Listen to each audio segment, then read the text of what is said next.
Hi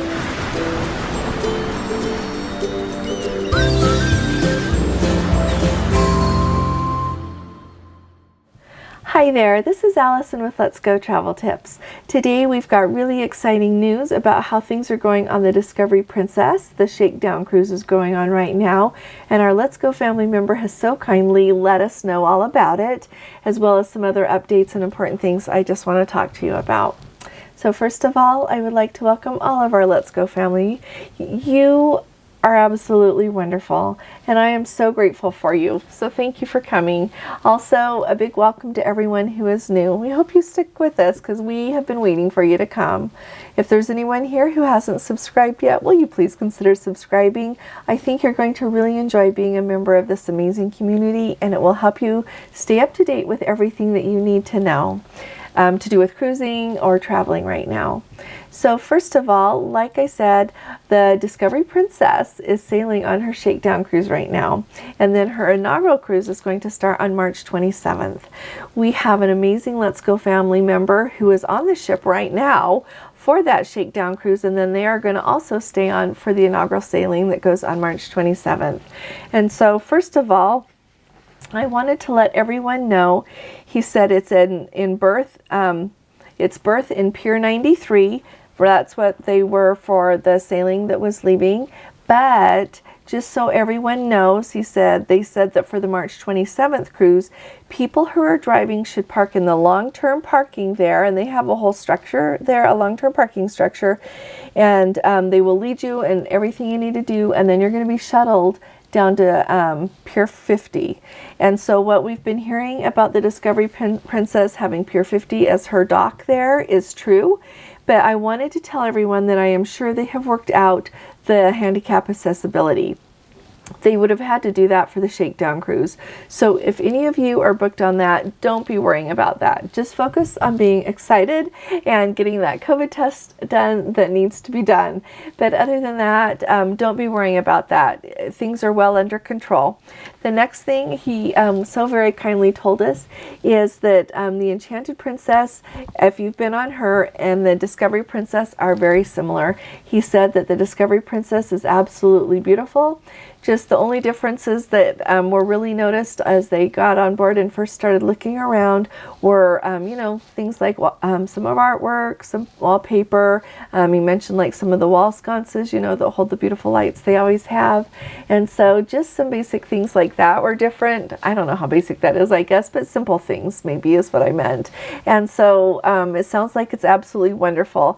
They've got about 888 passengers on board for the Shakedown cruise, and he said around 400 of them are travel agents, and then they've got a lot of Princess corporate employees and some invited guests. And so they were supposed to go down to San Diego and pull into San Diego on one day, but they decided to go ahead and stay at sea. And so it's 2 nights long, the Shakedown cruise, and they're just having a wonderful time. He said they've got lots of activities for everyone to have a really fun time on this first sailing. And so I just wanted to let you know that things are going fabulously on the Discovery Princess, and I am really excited for all of you who are going to be on the Discovery Princess on that inaugural sailing on March 27th. And so I am so excited to hear from you all about how it goes and what you think about it all and the wonderful activities that you get to participate in. I think it's going to be remarkable, and I'm really glad that those of you who are booked on this cruise get to go. I'm really happy for you.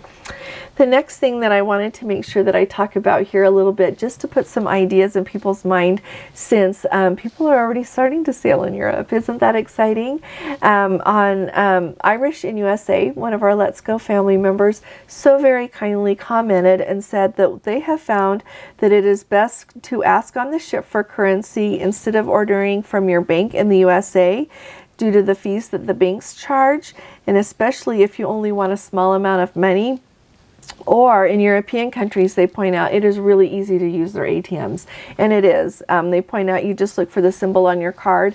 I know ours like has the plus symbol, and so you can look around, you don't even have to know the language, but when you put your card into the ATM, English is always one of the languages that you can select, and you can select like 20 euros or whatever currency. You can select a low amount or more, so you can get what it is that you want to get, and that is indeed a really easy way to get money. And another one of our Let's Go family members commented on that comment, which I so appreciate, and this is a handy trick. If you are on the ship and you need to get more cash and you don't want to pay the ATM fees, they usually on the ship they have an ATM that you can just get money from. She said what you do, or if the ATM runs out of money, she's like, go to the casino, load money onto your account, then cash out. Take the chit to the cashier and get your cash. Then go to the exchange to exchange it for the currency that you want. And I know that one time we did get some currency when we were on a ship. I think it was on our Mediterranean sailing in 2019, and they are really up to date on what the exchange rate is. And so stay up to date on that. Here we live in the state of Utah, and Zion's Bank, I'll just tell anybody that lives in Utah, is a really good place to get some currency if you decide that you want some to go with you. And I always, honestly, I like to have some with me. Now that I've been a lot, I have euros I keep and pounds that I keep. But because sometimes when you land, it's like really handy to, there's a place to exchange right off, but those little booths they have in the airport, those are expensive places to exchange your money usually. It's better to do it at an ATM if you can. And so anyway, here at that bank, Zion's Bank, they do a lot of transactions. It's a huge bank. It's not just a little teeny local bank. It's a huge bank, and they handle a lot. And so if you keep an account there with just $100 in it, you can not have to pay any fees. And so with interest rates, what they've been lately of approaching zero, we just keep one open with money in there, and so every time I want money, I just go get it. And so that's an option, but be really careful, because that's how I got around having to pay the fees. But you really want to pay attention and see if your bank, what they do with the exchange rate, because sometimes people can charge a higher exchange rate in order to make a little bit of money on you that way too. So just be cautious. But I think that using the ATMs is really awesome, and I like that tip for the casino. That's a good thing just to have in your pocket if you ever need to know it. The other thing that I wanted to make sure that everybody understands really quickly is that in my video that I did about what the protocols are for sailing out of the UK, someone had thought that thought that people from the U.S. Needed to have an NHS verification of vaccination to show, and the NHS it's the National Health Service, and it's only for the UK. We don't have that here. So if you're from the US, you just have to have your vaccine card, and if you're someone that only has the QR code, I would go ahead and access that information and have it printed out or showing digitally, so that you don't have to worry about them scanning it and bringing it up. That's just a tip. I'm sure they'll be able to do that, but then you don't have to worry about any trouble with getting it to come up when you're trying to get checked in on the ship. But and I listened to my video again, and if I accidentally said US instead of UK when I was talking about all of that, forgive me. I listened to it again, and I don't think so, but UK and US can be tricky. So I just wanted to make sure everybody is really clear on that, of what you need to have. Now, the last thing that I want to talk about, and I want to hear from you in the comments about this, because I was just, I've thought about this all day long. Somebody, one of our amazing Let's Go family members, and even if I'm not sure what to think, I think you all are amazing. I know that right off, and I just love you all. And so I'm saying that first, but somebody put in there that 9 of them got off of the Majestic Princess just this last weekend, and they had been on a 7-day cruise on the California coast, and since being home, several of them had tested positive for COVID. And then their last thing said, it's not all that safe to cruise yet. And so I thought about that an awful lot today, and I finally decided that what I think is that COVID is still going around. It is, and people are either vaccinated or they're not vaccinated.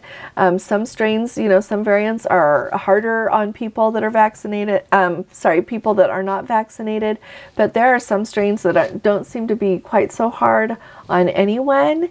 And so my approach is, and I want to know what you guys all think, is that I feel like, I go to the grocery store, I have places that I volunteer at, I go to church, I do a lot of things, and I can pretty much catch COVID in any of those places.